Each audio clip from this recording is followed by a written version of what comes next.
यह क्या? ये अयोध्यावासी क्यों रो रहे हैं? अरे ये वज्रपात के कहीं पर कुठाराघात नहीं, नहीं, ऐसा नहीं हो सकता। मेरे होते हुए महारानी पर कोई आपत्ति नहीं आ सकती, तो दुख में भी काम आऊंगी, करूंगी रात दिन सेवा, न पीछे पग हटाऊंगी। ऊपर भी टूट गया।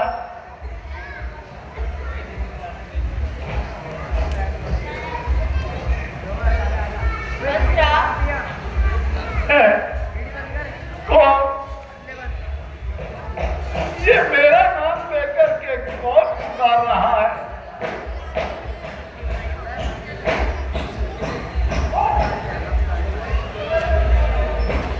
कोई दिखाई तो नहीं देता।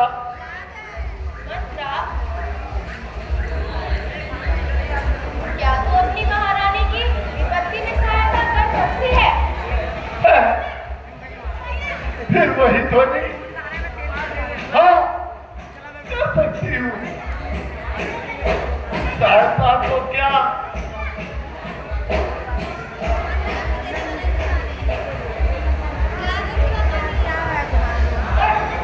सहायता तो क्या, मैं महारानी जू के लिए अपने प्राण तक दे सकती हूँ। सहायता तो क्या, मैं कैकेयी महारानी के लिए अपने प्राण तक दे सकती हूँ। तुम कौन हो जो मुझे इस प्रकार सुनाई दे रही हो? तो प्रकट क्यों नहीं होती?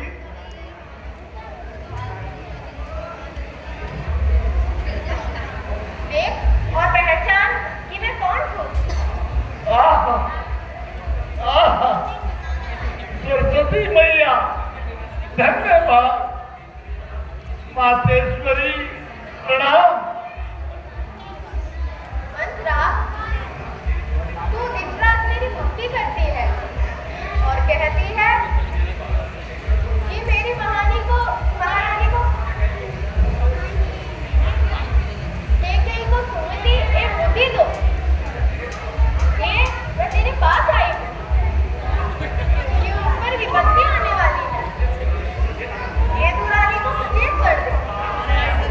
कहो, कहो माता, मैं उनके बदले स्वयं विपत्ति उठाऊंगी, परंतु उन पर विपत्ति न आने दूंगी, क्योंकि मैंने महारानी जी का नमक खाया है। जिस प्रकार होगा मैं उनकी रक्षा करूंगी। बताओ, बताओ, शीघ्र बताओ, मुझे सब रहस्य समझाओ। तो सुन, तुझे यह तो विदित है कि कल राजा राम को राज तिलक दे रहे हैं और वह अयोध्या के राजा होने वाले हैं। हाँ, हमारे प्राण प्यारे कैकेयी की आंखों के तारे, कौशल्या के राज दुलारे श्री राम जी को गद्दी होगी। कल अयोध्या स्वर्गपुरी से भी बढ़कर होगी, पूरी होगी। वह घड़ी, वह सुमुहूर्त शीघ्र ही आने को है, जब हमारा राम स्वामी राज पद पाने को है।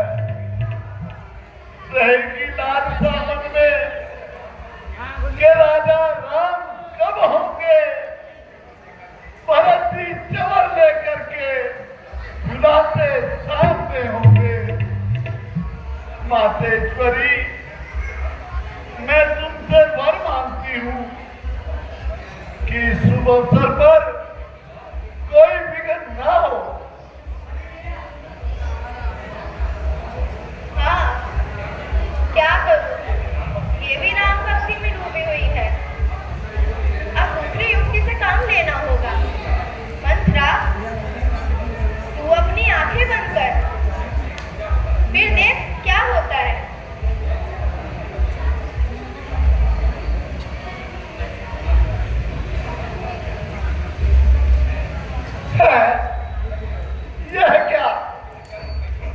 यह क्या दिखाई दे रहा है?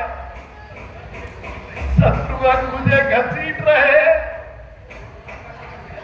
और धक्का देकर महलों से निकाल रहे हैं। आए, हमारी महारानी कैकेयी क्यों रो रही है? महाराज की यह कैसी दशा हो गई है? हाँ, तो तेरी यही दशा होगी। प्रथम तू राजमहल से निकाली जाएगी, कैकेयी कौशल्या की दासी होंगी, भरत कैद होंगे और लक्ष्मण व शत्रुघ्न सेना नायक होंगे। माँ, क्या तुम सत्य कह रही हो? माँ, राम जी का ऐसा स्वभाव तो नहीं है। मंत्रे, यह राजमहल है। जो इसके वश में होता है तो ज्ञान की आंखें बंद हो जाती है। जब राजा राम होंगे तो फिर यह प्रेम ना रहेगा। हाँ, यह तो तुम सत्य ही कहती हो। राजमद में मनुष्य अंधा हो जाता है, फिर उसे न्याय अन्याय कुछ नहीं सूझता। जो मन में आता है वही करता है। और सुन, राजा दशरथ सब रानियों में से कैकेयी रानी को सबसे अधिक चाहते हैं और प्यार करते हैं। यह कौशल्या को बुरा लगता है, पर वह कह नहीं सकती। जब वह राजमाता होंगी तो कैकेयी को हर तरह से दुख देगी। भला तू ही सोच, राम के राज तिलक में दुख मनाया जा रहा है, फिर भी राजा ने भरत को क्यों नहीं बुलाया? यही तो राजनीति की चाल है। अच्छा, अब मैं जाती हूँ। तुझे जैसा अच्छा लगे वही करना। नहीं नहीं माते, जब इतना भेद बताया है तो इसका उपाय भी बताते चलो। तो सुन, रानी के 2 वरदान लेने थे। पहले वरदान में भरत को राज तिलक और दूसरे वरदान में राम को 14 वर्ष का वनवास।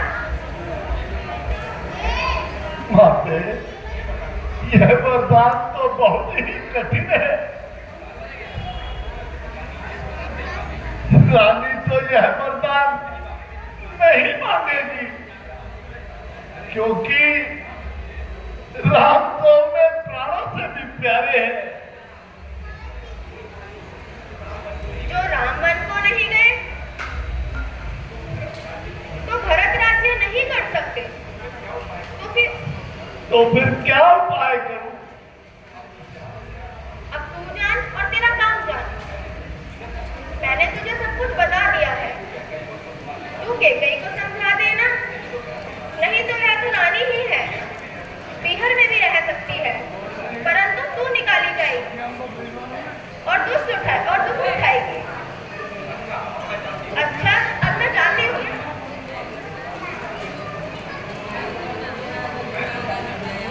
अच्छा, तो मैं भी जाती हूँ और रानी कैकेयी को जाकर बताती हूँ। नमक खाया है कैकेयी का, उसे न भूल पाऊंगी। अभी जाती हूँ महलों में, सब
फिर कभी सुना दूंगी। नहीं नहीं, अभी सुना। महारानी जी, आपने कहा कि राम को कल राज्य हाय, मुझे अरे, तुझे तो मुझसे भी अधिक खुशी होनी चाहिए। इस मनोहर पवन के लगने से तेरे हृदय का कमल खिलना चाहिए।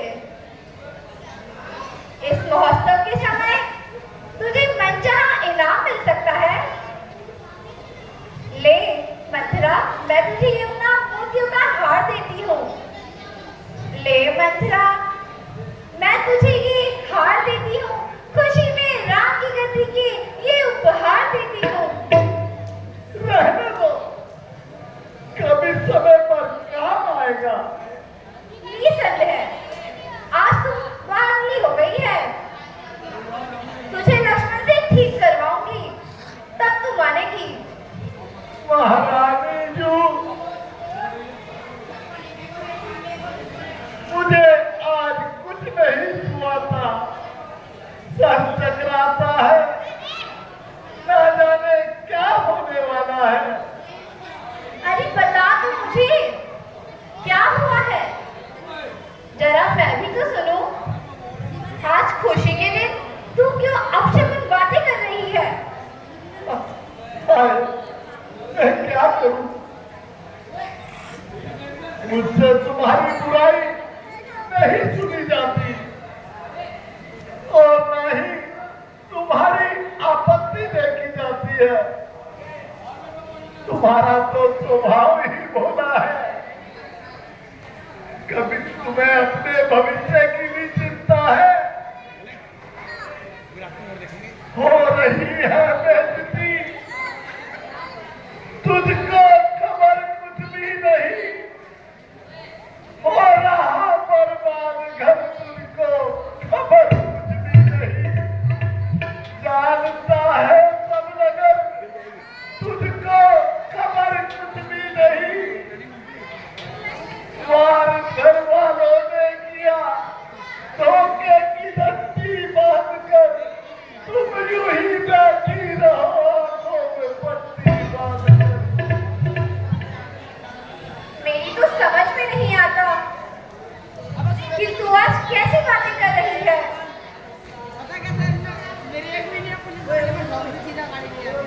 महारानी जी,